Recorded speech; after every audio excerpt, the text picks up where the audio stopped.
I've worked and lived in Japan for over 20 years, and in the past 3 months there have been 3 key developments that will affect everybody's life. Whether you're a young professional, an investor, or a parent, you want to watch this video to be ready. Let's get started. Hello everyone, I'm Yoram from Economia. Welcome back to the channel. I'll give you a short summary of the situation before we dive deep into those 3 key elements so you can understand them better. I'm linking also a video down below that I made 4 months ago with a lot more details. The Japanese economy grew from the ashes of World War II to become the world power we know today. It was growing up and up and up, and there was even a bubble of speculation in the late 1980s, early 1990s, and this bubble burst in 1992. Followed by what was called the lost decade. For all that time, up until the early 2000, mid-2000, the economy wasn't growing more than 1% on average per year. And the stock market itself took over 20 years to go back to the level it was in 1992. Actually, it got back to that level in 2019, over 20,000 points. The Japanese government had its last balanced budget in 1987. Since then, it's been spending so much money to try to restart the economy, and it never worked. To the point that now the debt to GDP is 200%. What does it mean is that for every $1 that the Japanese government is bringing in or creating, it owes $2 to its debtor. On top of that, if we look at the Japanese government budget, its overall expenses are not covered. What I mean by that is the government money the revenue coming from taxes only covers 60% of its budget, which means that it has to borrow 40% of its budget every year. You heard that right. It means that for every $100 that the government is spending, it has to borrow 40. It's just out of control. There's so much debt and very little margin for the government to move around. And the Japanese population has been decreasing with a birth rate of 1.3 when you need on average 2.1 just to renew the population.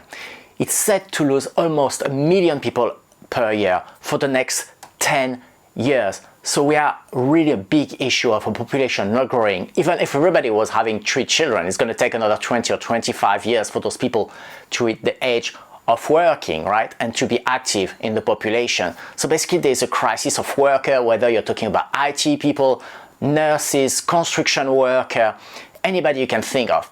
And there's no solution in sight because obviously immigration is out of the question for the time being. This is a very quick summary of what has been happening and what has been brewing for some time. So now I'm going to go into the first of the key changes that we've seen in the last 3 months. So the first issue is inflation.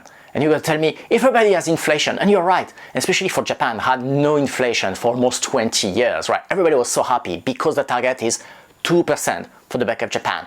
So finally, inflation, everybody's happy. And at the beginning it was 2.4%, but now we are past 4%, 5%, depends how you calculate it.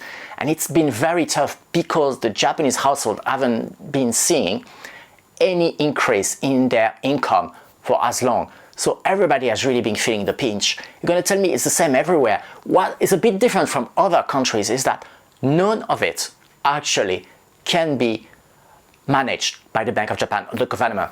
Let me explain. The first one is like everybody else, is the COVID-related supply chain issues. So basically, not enough boats, not enough people producing, everything gets more expensive. We're the same for everybody. So that's the first one. The second one, a bit difficult to apprehend from everybody when we are talking about Japan that's so far away, is the war in Ukraine. And the reason for that is that Japan was one of the first countries to very strongly condemn Russia and go behind the sanctions.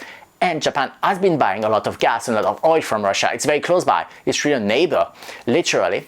So that's affected Japan a lot. They had to buy, so the Japanese government had to turn around and ask all the companies to turn around and find new sources for gas, new sources of oil in other markets. And they paid extraordinary price for that. It's very expensive. And this is passed down, of course, to all the consumers.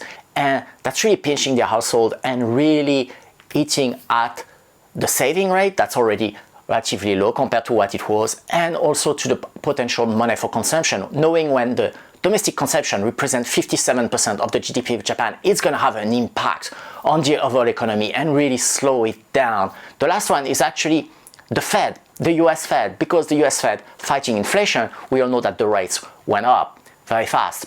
Japan has a 0% rate policy or even negative rate policy. So when investors look at it and see what you can return in dollar compared to the return in yen, they sold yen and put all the money in dollars. The yen just tumbled to its lowest in decades.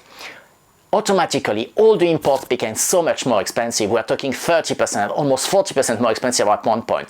It's a bit better now, but that's a very, very big increase. That also contributed to the increase in price that absolutely nobody in Japan, including government of Bank of Japan, can do anything about. Since the invasion of Ukraine almost a year ago, all eyes have turned towards Taiwan. Taiwan is a strategic point for many reasons. And if Taiwan were to fall, there would be a very real risk of a blockade for Japan and also for South Korea.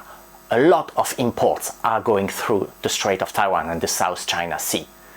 And that would put Japan and South Korea in a very, very difficult situation. And with the conflicting territorial claims that are also happening at the same time, we are really sitting on a powder keg, ready to explode.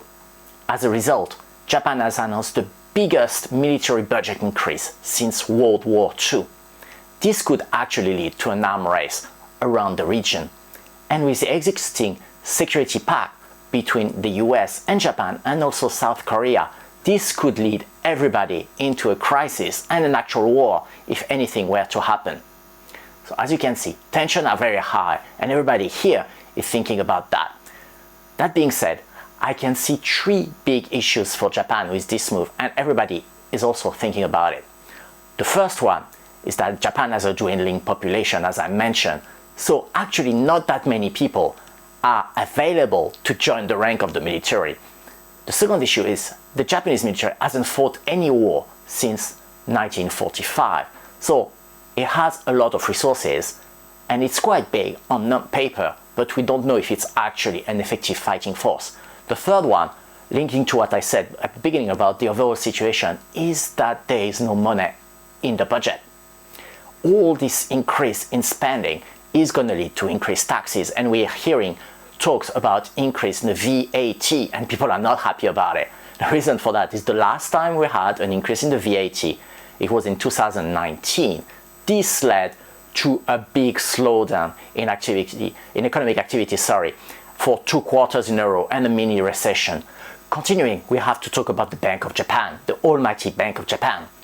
You probably saw the news, but its president, its chairman, whose name is Haruhiko Kuroda, is going to step down in April after 10 years at the head of the Bank of Japan. He was put in place by the late Prime Minister Abe, and his role was very simple. Ease as much as possible the credit, increase the available money supplies, and take the interest rate as low as possible in order to kickstart the economy. This did not happen in terms of kickstarting the economy, but it flooded for sure the economy with a lot of liquidity because they've been buying treasury bills, or Japanese treasury bill, are crazy, to the point that they hold, when I say they, I'm talking about the Bank of Japan, is holding 50% of the Japanese government debt. 50%, that's a lot of money. And also reducing the interest rate to the point that the official policy is a 0% interest rate, and the actual interest rate is actually negative. This has worked really well up until now because that was the policy. But now that he's about to step down, a lot of voices are starting to be heard saying that this policy is not tenable and the economy needs to go back to actual real positive interest rate and stop buying so much of the treasury bills, of the Japan treasury bills, the Japan bonds, because it's too much money in the economy. It's actually not working, especially when we have inflation, needs to do something different. As well as if we increase the rate, we're going to have a yen that's going to be a bit stronger compared to the dollar, and it's going to ease up the imports. So you can see the opinion varies whether or not it's going to work, but we are starting to hear those kind of things, and that would change a lot of things. For example, if the interest rate were actually to go back into the positive, that would put tremendous pressure on the Japanese government. As I mentioned, 200% debt to GDP, just servicing this debt, paying the interest, would be a tremendous burden on the Japanese government. They would have to increase taxes, again, eventually slash their spending, and that would have negative effect on the economy. The other one is that a lot of companies have a lot of debt. They are borrowing money at almost negative, so for free, and they would have to pay actually service, and a lot of companies could default. Same for households. Actually, 68% of the mortgages in Japan actually variable rates, changing to 3 years. Imagine if we are now a real negative interest rate for a house.